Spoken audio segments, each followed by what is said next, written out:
Hi friends, Padmas mini കിച്ചണിലേക്ക് എല്ലാവർക്കും സ്വാഗതം. വളരെയേറെ പ്രത്യേകതകളുള്ള ഒരു വിഭവമാണ് ഇന്നത്തെ സ്പെഷ്യൽ. ഇന്ന് ഞാൻ ഉണ്ടാക്കുന്നത് പ്രസിദ്ധമായ തിരുവാതിര പുഴുക്കാണ്. ധനുമാസത്തിലെ തിരുവാതിര നാളിൽ തിരുവാതിര വ്രതക്കാർ കഴിക്കുന്ന ഒരു വിശിഷ്ട വിഭവമാണിത്. 8 ചേരുവകൾ ചേർത്തുണ്ടാക്കുന്ന വളരെ ഹെൽത്തിയും സ്വാദിഷ്ടവുമായ തിരുവാതിര പുഴുക്കിൻ്റെ റെസിപ്പി എങ്ങനെയാണെന്ന് നോക്കാം. പുഴുക്കിന് വേണ്ടി വൻപയറാണ് ഉപയോഗിക്കുന്നത്. ഞാൻ ഇതുപോലെ ഒരു ഗ്ലാസ് നിറയെ വൻപയർ എടുത്തു. 2-3 തവണ നന്നായി കഴുകി വൃത്തിയാക്കി ആവശ്യത്തിന് വെള്ളമൊഴിച്ച് 6 മണിക്കൂർ കുതിർത്തെടുത്തതിന് ശേഷം ഒരു കുക്കറിലിട്ട് 3 വിസിൽ വരുന്നതുവരെ വേവിച്ചെടുക്കാം. പയർ വേകുന്ന സമയം നമുക്ക് പുഴുക്കിന് വേണ്ട കിഴങ്ങ് വർഗ്ഗങ്ങൾ എടുക്കാം. കാച്ചിൽ, ചേന, ചേമ്പ്, കപ്പ, മധുരക്കിഴങ്ങ്, കൂർക്ക, പിന്നെ ഏത്തനും എടുത്തിട്ടുണ്ട്. എല്ലാം തൊലി കളഞ്ഞ് നന്നായി കഴുകി വൃത്തിയാക്കി അധികം ചെറുതും അധികം വലുതും അല്ലാത്ത ഒരു ഇടത്തരം വലുപ്പത്തിൽ ഇതുപോലെ കട്ട് ചെയ്തെടുത്തു. ഈ സമയം നിങ്ങൾ എൻ്റെ ചാനൽ ആദ്യമായിട്ടാണ് കാണുന്നതെങ്കിൽ ഒന്ന് സബ്സ്ക്രൈബ് ചെയ്യണേ. ഫ്രണ്ട്സിനും റിലേറ്റീവ്സിനും ഷെയർ ചെയ്യാനും മറക്കരുതേ. ആദ്യം നമുക്ക് മരിച്ചിനി പ്രത്യേകം വേവിച്ച് ഊറ്റ കളഞ്ഞെടുക്കാം. 1/4 വെന്ത മരിച്ചിനി ഊറ്റ കളഞ്ഞ് എടുത്തിട്ടുണ്ട്. ഇനി നമുക്കൊരു വലിയ പാത്രം എടുക്കാം. അതിലേക്ക് ആദ്യം വേവിച്ചെടുത്ത മരിച്ചിനി, ചേന, കാച്ചിൽ, കൂർക്ക, ചേമ്പ്, മധുരക്കിഴങ്ങ്, ഏത്തൻ എന്നിവ ഇട്ട് കൊടുക്കാം. ഇനി വേകാൻ ആവശ്യമുള്ള വെള്ളവും ആഡ് ചെയ്ത് അടുപ്പിൽ വയ്ക്കാം.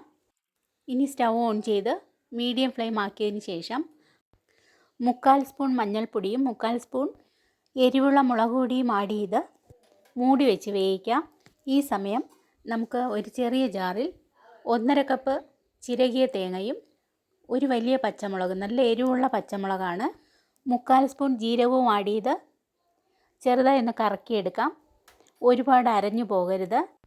തോരന് ചതച്ചെടുക്കുന്നത് പോലെ അരച്ചെടുക്കാവൂ.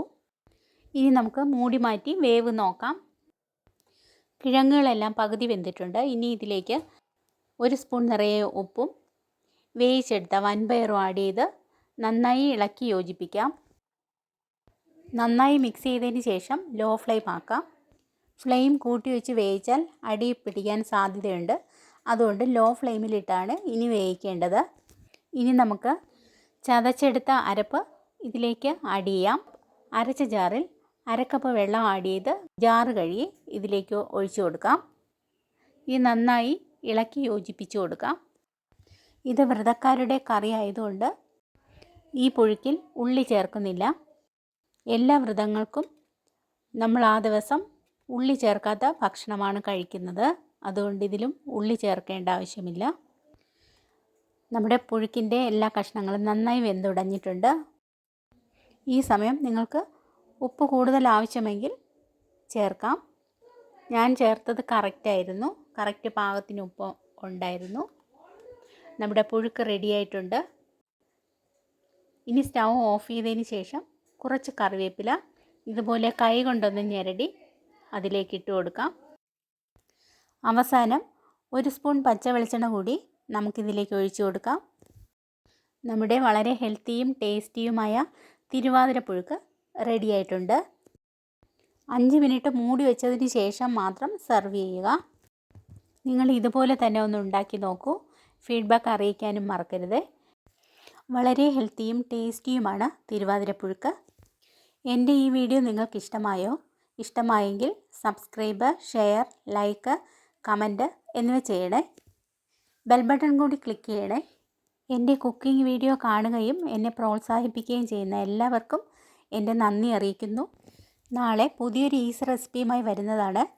അതുവരെ എല്ലാവർക്കും ഗുഡ് ബൈ.